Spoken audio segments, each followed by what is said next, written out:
Well, today we have Bob Abell, who is the creator of Corporate Prey. So Bob, welcome. We're happy to have you here at TVC 22. And would you like to tell us about yourself? Well, to start with, I'm an old geezer, and I'm so old that I don't even qualify as a baby boomer. Oh, good. But I've had a life of opportunity, of learning, very interesting, and it's been fun. It's been fun.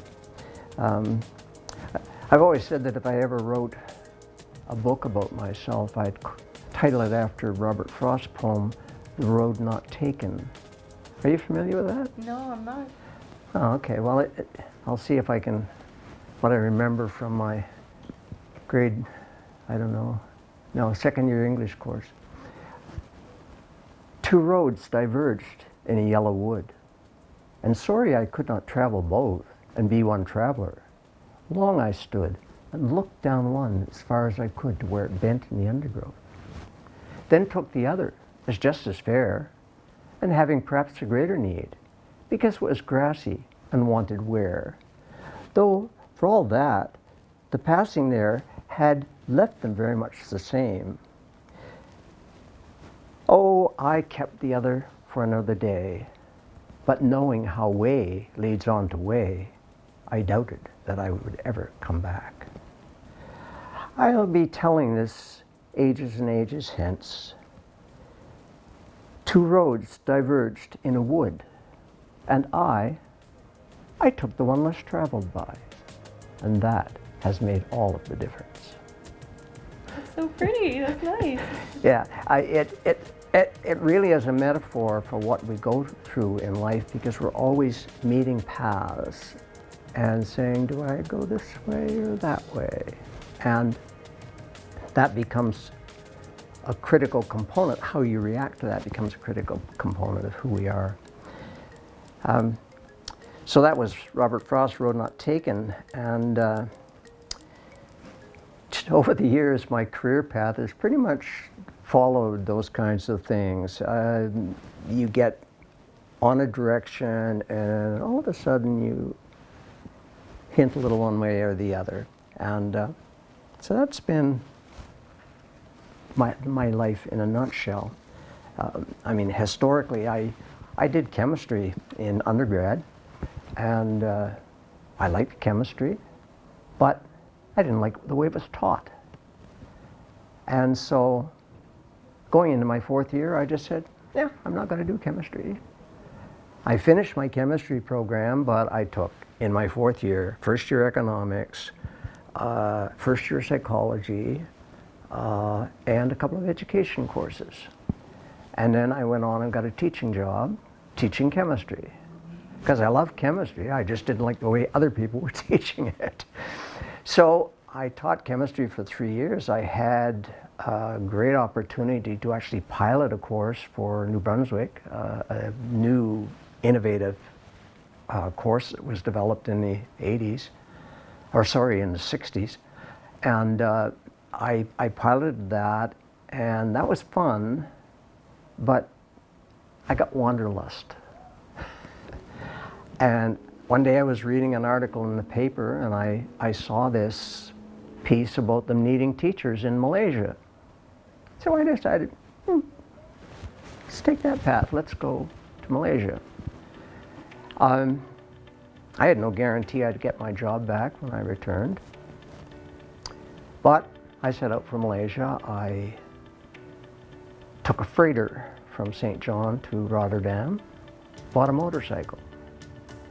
Took the motorcycle, drove across Holland into Germany to Bonn, down the old highways down the Rhine River, over St. Gothard Pass in Switzerland, across the top of Italy, into Yugoslavia, which at that point was still A, united and B, communist country, and on to Greece and Turkey. Now, along that way, there were several places where the road diverged. Every one of those is a story in itself, so we're not going there. But sometimes when you go to choose a road, you find this big "Do Not Enter" sign. So that happened in Turkey. I literally hit a point where and this is a long story, but basically I hit a point where there was a physical fork in the road, and I ended up changing my path entirely.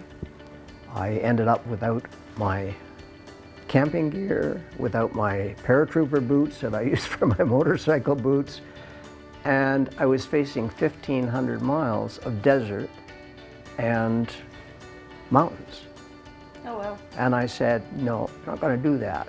So instead of proceeding on to Tehran, which was my original plan, I turned around and ended up going by freighter from Istanbul down to Famagusta in Cyprus and across to Haifa in Israel and down to Eilat, which sits at the top of the Red Sea. And I got stuck in Israel for a month. And is that how you discovered your film career? Well, no, it was how I discovered that you hit these roadblocks and they change your path. And so what happened then is I left there. I finally got out after a month and went on to Malaysia. But I got there a month late and the schools were already in session. So I couldn't teach in Malaysia and I couldn't teach in Singapore because of immigration rules. So I ended up going to Australia. Oh, wow. That's Yeah, okay. yeah. So I taught school in Australia for a year. Now, way leads on to way. So while I'm teaching school in Australia, I had the opportunity to take a computer course. And computers were really new then, big too, really big. And so I had an opportunity to take a computer course at the school where I was teaching. They had night classes.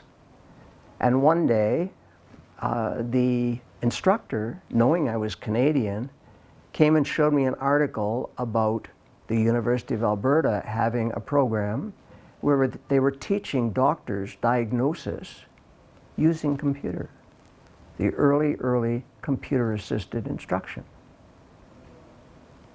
By the following fall, I was enrolled for a PhD program at the University of Alberta in science, computer applications to science education. Okay. So you can see how the road leads to road leads to road. It wasn't ever in my plans, but hey, it shows up, you look down the path, you take it. My life's continued like that. It just goes on and on. So I finished the PhD, but that was a journey in itself. I changed my thesis topic 3 times. I took a couple of breaks from the university work. First, I took a job at Athabasca University, which was still a pilot program at that time. And there I did instructional design, so writing instructional content. And then, being a sort of contrary person, and I don't do top-down authority well, so I really dead-ended my career in Athabasca, to be quite honest. I reached a point, I was actually by that time director of computing services, so I had a management position, but that was as high as I was going, and I couldn't influence events in the university the way I wanted to. So I quit. And I went into business for myself with another colleague from the university. And so we had the partnership for a while, and then that sort of went south a little bit. There's the old story about people putting their hand in the cookie jar. Well, my then partner, put his hand in the cookie jar, and that didn't sit well with me. So I took over a part of the business myself, and my wife joined me in that business. My wife's also a former teacher, and pretty bright, so she pitched in and we formed a company. As a matter of fact, we formed 4 companies over the course of a few years. And then in another road, I got a call from Ottawa and ended up coming here. And I came here for a couple of months. So I was going to go back to Alberta, but no, road not taken. I had an opportunity here, I saw it going forward, and we decided to move. So we moved the family. By that time I had 2 teenage kids, and we moved everybody to Ottawa and proceeded from there. So you asked about the film career. Yes. Well, it wasn't, I really haven't had a film career. That sort of had to wait for another 35 years. Rather, we were into multimedia, and we were in multimedia in Alberta. And when we came down here, it was to do multimedia training. Okay. And I got a whole new introduction to a whole new world, being out in Canada, high tech. We were working mostly with big companies. So it was there that, and this really is related, because it was there that I started seeing things happening that I didn't really like.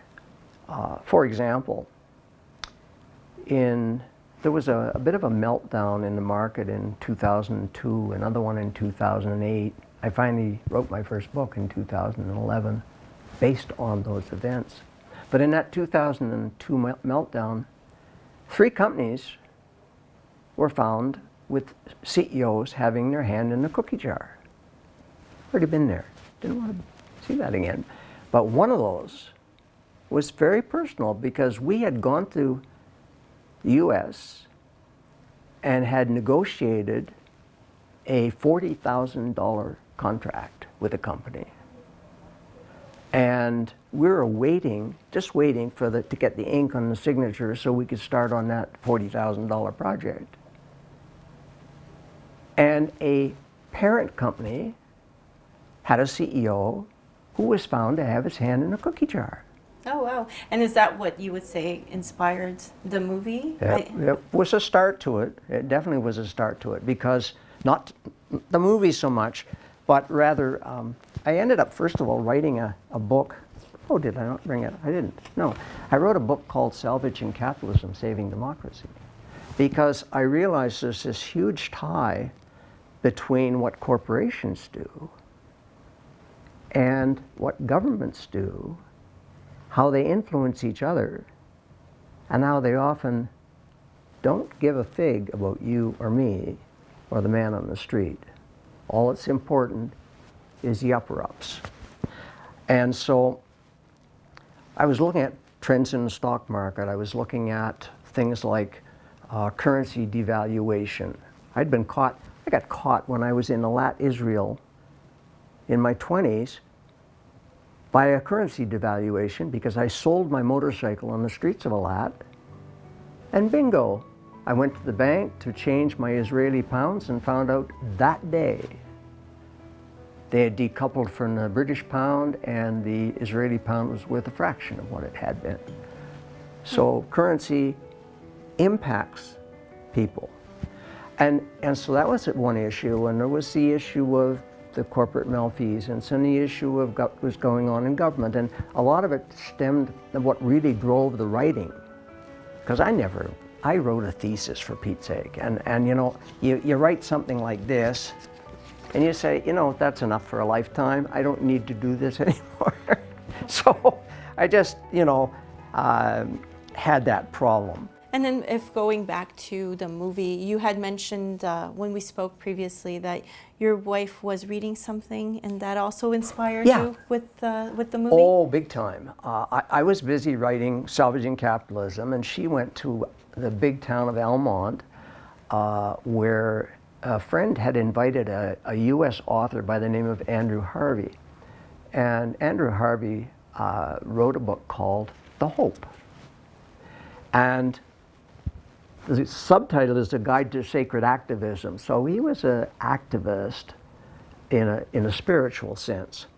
You know, later in the chapter, Harvey quoted Rumi, and Rumi once said, "Prudence consists of staring evil in the face." So we tend, as normal human beings, to assume that other people have similar goals, etc., and that everybody's in it together. But the face of evil that sits at the top of corporations can be really, really devastating. And it's a problem. So that, when I heard that and sort of internalized it, and given all the other stuff I was seeing in my research for the nonfiction, I woke up one morning, 4 a.m. I woke up and I said, I have this plot of a story in my head. And out of that, a few months later, came my first novel, which was, at that point, called The Corporation. People read this. I had multiple people who read it and said, Bob, I like the story, but it really should be a movie. That's when the film career started. I see. So I looked for ways to make that happen. I wrote a screenplay, had it reviewed, worked it over multiple times. I think by the time we shot it, it was in draft 14 or something like that. And I looked for people that could help. And one of the first people I met, I got involved in the film community in Ottawa. I went to TIFF 2 or 3 times, a Toronto International Film Festival, and met people there. And I had this story, it was all written, but I wasn't getting through. You know, as a first-time filmmaker, it's really difficult, or first-time screenwriter, it's really, really difficult to break in. Absolutely. But you know, I'm sitting there with, when I was in university, in the first university, I did stage lighting. I was actually manager of the lighting for a stage production. Not a production, for a company that did multiple productions. Shakespeare, they even did the Merry Widow operetta. I got to sing in that one, in the chorus. But, so that was one set of experiences, and I also carried that into my high school. When I was teaching high school, I actually helped with productions there on the technical and the stage management side. And so I had that experience behind me. And I did a lot of photography. And one day I said, okay, if I want to get this done, and we talked it over, and because things are joint decisions in our house, we talked it over and decided we would go ahead and see if we could do it ourselves. So networking was a big thing for you to be able to create this movie. Networking was huge. The tools available now on the internet were huge. How about your funding? How did you go about your funding? It's nice having your own company. I guess I put my hand in the cookie jar of the other company.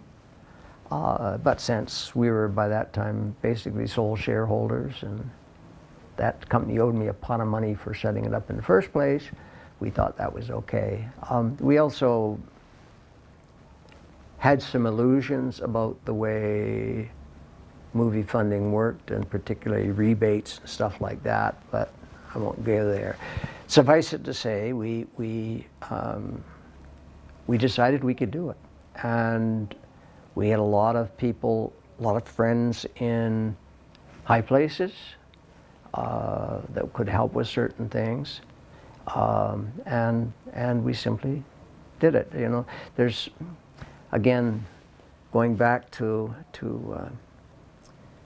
literature and other films. There's this wonderful film or set of films in which there's an 800-year-old man who says something very profound that shouldn't take us 800 years to learn this. There is no try. There is only do or don't do. Yeah, you know the quote? I do. Yoda. So Yoda's wisdom was get in there and do it. And so we just said, okay, we're going to do it. And now it was just a case of find a way. Yeah. Absolutely. And do you want to just tell me about the first episode that we are about to watch? Does anything stick out, or? Well, for one, look for an agribiz CEO and his son. The consequences of a life, and this has been reflected in other more recent people, including the U.S. president, father-son relationships can result in good things or really bad things. From my reading on the subject, there's both a genetic and a nature-nurture thing that drives the way people act, the way they behave, the way they think. And I studied a lot before writing it, on psychotics and sociopaths and the things they have in common and so on. And so look for that, because that nature-nurture thing plays out very strongly in the antagonist. Secondly, you're always faced with the reality of what do you do, the people of that world, and it is set in the future, it is a dystopian future, are faced with a situation that there seems to be no escape from. And so what do they do with that? Do they throw up their hands, or do they push back? And if so, how do you push back in such a regimented society? I once had the movie compared to 1984, right. Big Brother. And there is elements of that, although there's a big difference. And the big difference is that in this case, we're talking about a corporation, not government. Right. In fact, the corporations become the government. So that's something to be looked at. So it's always that question of what are we up against, and going forward, the protagonists have to make a lot of decisions. They have to look down a lot of paths to where they bend in the undergrowth, and make decisions that propel them in directions they might not have even planned to go. And chance meetings, chance happenstance where they learn something they didn't expect to learn, and that changes things. So yeah, it's okay. Kind of intriguing. That's great. Well, enjoy the first episode.